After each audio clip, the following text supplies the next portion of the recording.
Good evening, Tansei Anine. Welcome to APTN National News. I'm Daryl Stranger. A longtime firefighter has been seriously injured while trying to save homes in the East Prairie Métis settlement in Alberta. APTN's Chris Stewart spoke to a family member on his status. Frankie Payu has been a firefighter for 14 years. But this fire was different.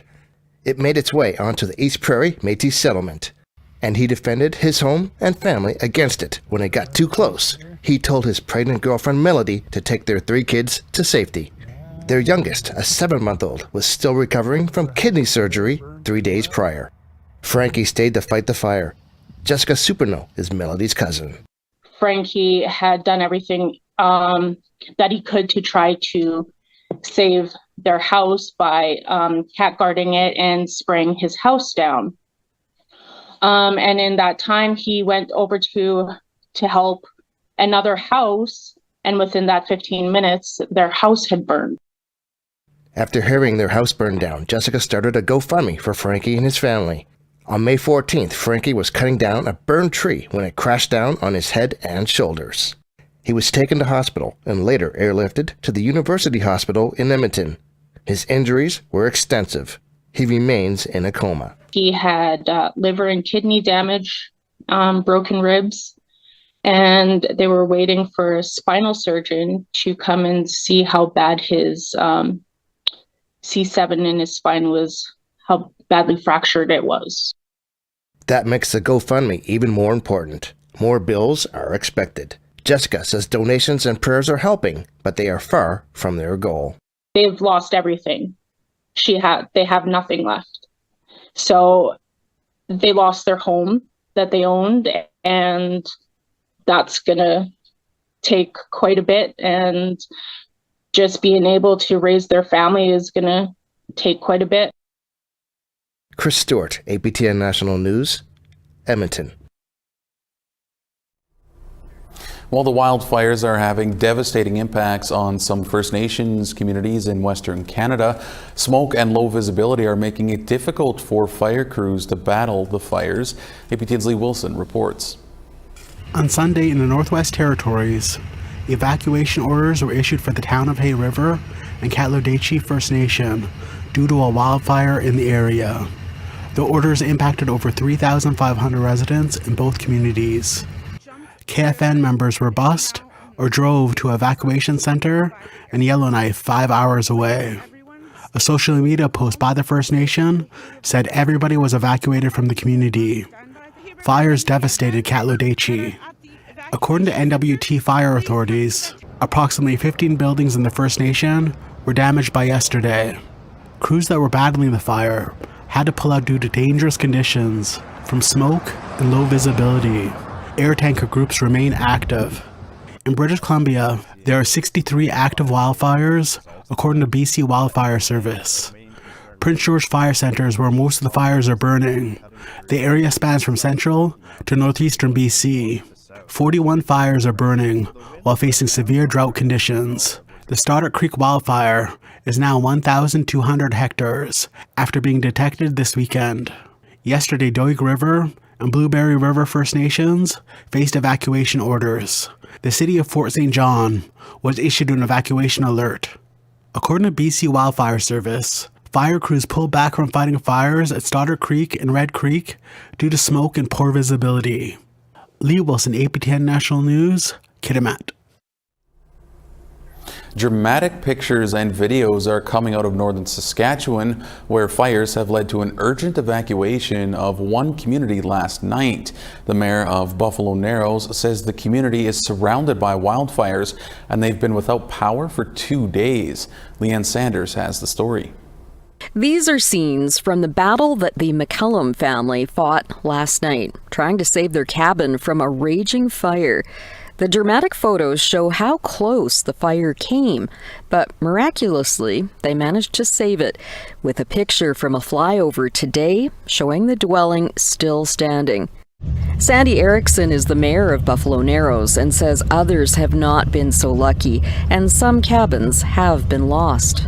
They go there in the summer so they can practice their traditional culture, fishing, and we have still have trappers and fishermen and that in the community. Some of these cabins belong to seniors. I think our oldest one is in his 90s, and he jumped in his boat and went to stay in his cabin to get away from the fire. But his cabin is not in the fire zone. Erickson says they had advised the elderly, pregnant, or those with breathing issues to leave, but then expanded it to an order. We issued a mandatory evacuation yesterday because of the smoke. You couldn't see your hand in front of your face. Erickson estimates around 500 people have left the community so far, destined for Regina, as hotels in Prince Albert and Saskatoon are filled with evacuees from other communities. More are to be evacuated if the fires permit them to get out. The smoke is the biggest concern right now. There is the danger of flying embers. That's how this fire got out of control. Like, it's jumping back and forth across the highway, 155, which is our only way in and out of our community. Due to hot, dry conditions and the extreme fire risk that covers most of northern Saskatchewan, a provincial fire ban has been put in place for the areas north of Highway 16, just days ahead of the May-long weekend. According to the government, 28 wildfires are burning. To date, there have been more than double the number of wildfires usually seen at this time of year in Saskatchewan. Leanne Sanders, APTN National News, Winnipeg. A Mi'kmaq family is outraged after their loved one died of pneumonia while in custody in a Nova Scotia provincial jail. They are calling for a public inquiry and filing a lawsuit against the province. Angel Moore reports. Kathy Denny went on this MMIWG walk in Sydney, Unama'ki recently, but this year something was missing. Her daughter, Sarah. It feels different, a little void. Sarah Denny of the Eskazoni First Nation was 36 years old and a mother of 2 when she died on March 26 of double pneumonia, 5 days after she began a 5.5-month sentence at the Central Nova Scotia Correctional Facility, known as Burnside, for violating house arrest. Kathy is calling for a public inquiry. She wants to know why her daughter did not receive medical treatment. What's going on there? Why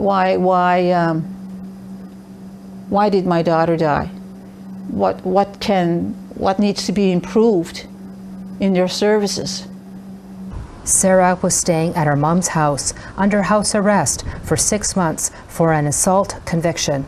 But Kathy was diagnosed last August with terminal cancer and says Sarah had the flu. So because of those reasons, Sarah was staying with her boyfriend, which breached her conditions.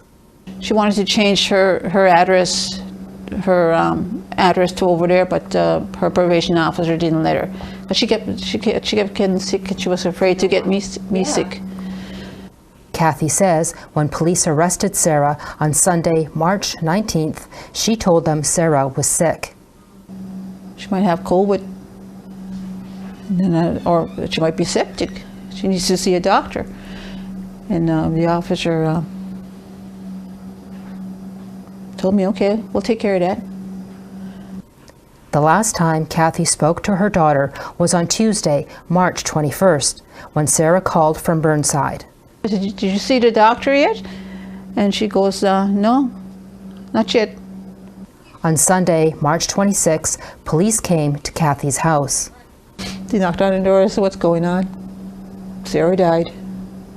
He looked at me and Sarah died. I said, what? Irina Whithall, Sarah's older sister, is devastated.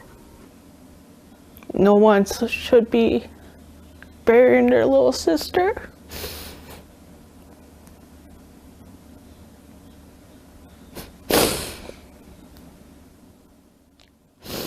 She's supposed to bury us. Kathy says drumming helps Sarah cope with mental illness and addictions. Kathy has now picked up Sarah's drum and will fight for a public inquiry. And we're going to scream and complain and write letters to everybody that can listen to us. Emma Halpern of the Elizabeth Fry Society says when there is a death of a person in custody in Nova Scotia, the Department of Justice conducts an internal review, and the findings are kept private. Halpern says that is problematic. No one ever learns about what happened and how we can prevent this type of horrific death from happening again. Halpern says Sarah did not belong in Burnside. It just really forces the question of, you know, how are we failing Indigenous people so much still after everything that we know? Because we know so much better. We do know so much better. Kathy says doctors gave her 6 months to live. It is now 8 months, and she says she will fight to the end to find out what happened to Sarah. If I pass away next week, next month, doesn't matter. I have a large family that is willing to pick up this drum. They want changes too. My family is angry. Her friends are angry. We want changes, and we want an inquiry. Before she passed away, Sarah gave her oldest son, Chase, a piece of advice. I remember her telling me that she wants me to be better than her. She's like, son, promise that you'll be better than me. I was like, all right, I'll do my best. The Nova Scotia Department of Justice said in an email statement to APTN News they cannot comment due to privacy. Angel Moore, APTN National News, Eskazoni First Nation. All right, we have to put a short pause on the program, but still to come, we'll speak with the new chief of the Thunder Bay Police Service.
Welcome back to APTN National News.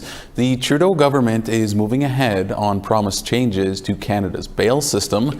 Justice Minister David Lametti announced some of them at a press conference in Ottawa on Tuesday, but the Conservatives are already calling them a failure. APTN's Fraser Needham has more. Before the Liberals had even started their press conference on Bill C-48, Conservative leader Pierre Poilievre slammed the government bail reforms as too little too late. I don't know why Justin Trudeau is not interested in Indigenous victims of crime. In Saskatchewan, the killer, the Sanderson, he had 60 prior violent convictions, and Trudeau's catch and release system let him out to massacre an entire community. Is it because they're First Nations that he's not interested in taking action? What has he done since that happened? At their press conference, Justice Minister David Lametti announced Bill C-48. It aims to tighten up Canada's bail system. It is in response to pressure from police in provinces who say it is too easy for repeat violent offenders to get bail. At the same time, Lametti says C-48 shouldn't affect how Gladue factors are used. It should not, in the sense that Gladue factors are applied at bail hearings, but it does not change the fundamental premise of bail, which is you have a right to bail unless you are a threat to flee, unless you're a threat to public safety, or if the administration if the confidence of the justice system will be brought into question. Lametti also said under the proposed changes, repeat violent weapons offenses and repeat intimate partner violence will find it more difficult to get bail. He is hopeful the changes won't increase the overrepresentation of Indigenous people behind bars. We hope that we have threaded the needle with respect to not going too far in terms of either clogging up the bail system or having a disproportionate impact on groups that are already overrepresented in the criminal justice system generally. We've tried to do that by remaining targeted and focused. Fraser Needham, APTN National News, Ottawa. A parliamentary committee continued its study of Bill C-29. The legislation was drafted to create a National Council for Reconciliation. According to witnesses from national Indigenous organizations, the process to create the act and appoint persons to sit on its board is flawed. During Tuesday's meeting of the Senate Standing Committee on Indigenous Peoples, they all expressed the need to have more consultation and inclusion in the process. According to Inuit Teperi Kanatami President Natan Obed, he received the bill just 2 days before it was voted on in the House. In 2018, the interim board did have a recommendation that the legislation be co-developed with national Indigenous organizations, and that has not happened. So we're dealing with the aftermath of advice that was not taken, and also exuberance when there should have been, by any calculation, a concern. I think this country still does not understand reconciliation in relation to rights, and so this legislation preys on that ignorance. Today is Darcy Fleury's first full day on the job. Fleury, who is Métis, was officially sworn in as the new chief of the Thunder Bay Police Service on Monday. It may seem like the challenges the new chief faces are insurmountable, but Fleury feels ready to take on the job. He joins us now from Thunder Bay. Police Chief Fleury, thank you so much for being with us today, and congratulations on officially taking on the new role. Now, you've spent the last few weeks, if not months, meeting with community members. What were some of the common issues you were hearing? Well, some of the things that I've heard, first of all, thank you very much for having me. And some of the things I've heard from the beginning is really some of the ongoing issues that the community, the First Nations community, for example, have had with their history of being treated, how they feel unfairly here, and that type of thing. So we've had some really great conversations about what was the past, where we are from that, what we've learned, and really taking a really good conversation forward as to things that we need to work together on to really push and make this community safe. But now the expectations here are huge, both for yourself and the department. Do you feel any pressure to meet the calls for change?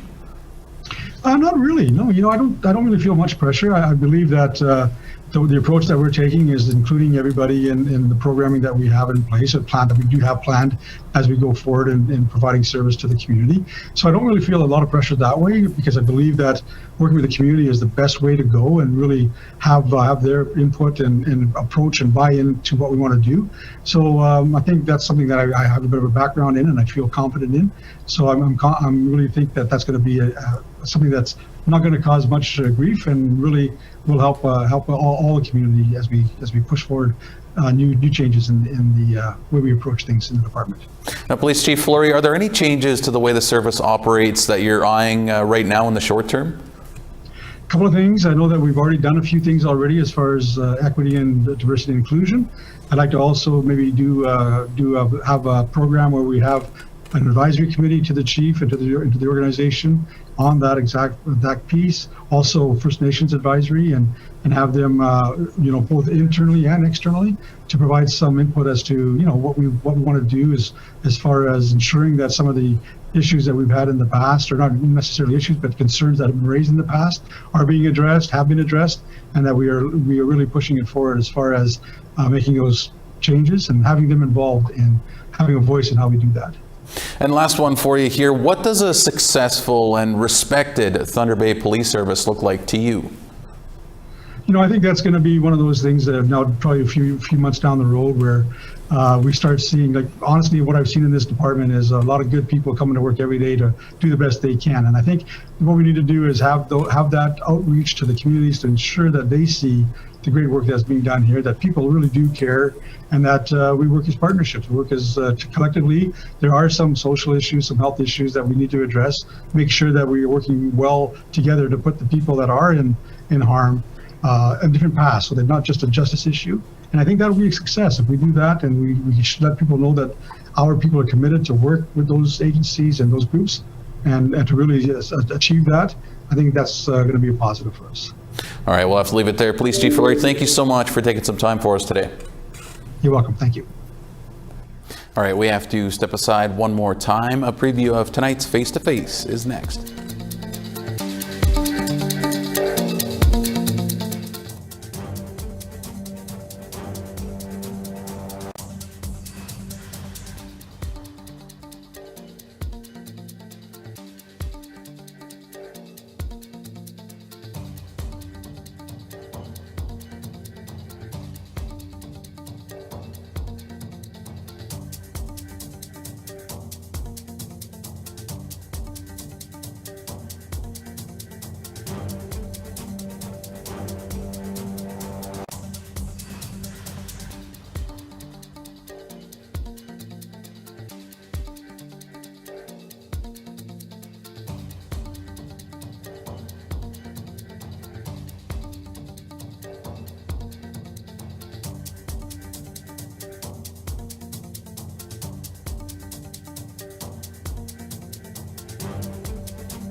Welcome back. It's time now for our photo of the day. Toby Wilson from Norway House Cremation in northern Manitoba sent in this great photo. She was able to capture a water bomber coming around to get a refill as it battles fires in northern Manitoba. We certainly hope everyone stays safe during this time of year. All right, now let's take a look at tomorrow's weather forecast. Beginning on the East Coast at 12 degrees in St. John's and 8 in Charlottetown. 5 degrees in Cartwright and 0 degrees in Kuujjuaq. 10 degrees in Quebec City and 8 degrees in Val-d'Or. Clear and 14 in Toronto and clear 9 in North Bay. Sunshine and 9 in Wawa and 8 degrees in Thunder Bay. 7 degrees in Churchill and 13 in Norway House. 15 and some rain in Barons River and 27 degrees in Winnipeg. Clear and 20 in Regina and 20 in North Battleford. 13 degrees in Buffalo Narrows and 17 in Stony Rapids. As we make our way west, a clear and 22 in High Level and 22 in Peace River. 21 degrees in Edmonton and 20 in Calgary. 29 degrees in Campbell River and 27 in Bella Coola. 21 degrees in Prince Rupert and 26 in Fort Nelson. 20 degrees in Beaver Creek and Rock Rivers, looking at 13. 21 in Norman Wells and 27 in Fort Simpson. 17 degrees in Fort McPherson and 15 in Colville Lake. -4 in Cambridge Bay and 7 in Whale Cove. -2 in Arctic Bay and 0 degrees in Iqaluit.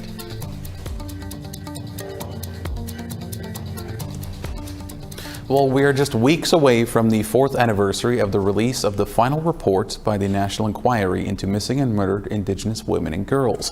Ali Baer is a 3rd Vice Chief of the Federation of Sovereign Indigenous Nations in Saskatchewan.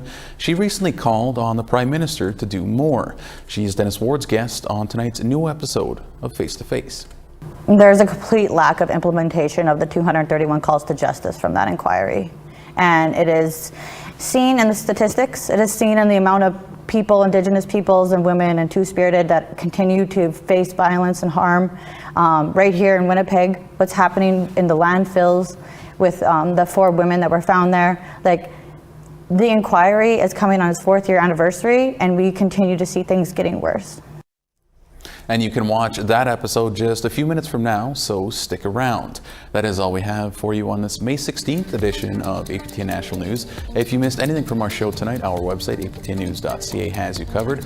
For all of us here, thank you so much for joining us. Miigwech, Kinanaskmatin, and have a great night.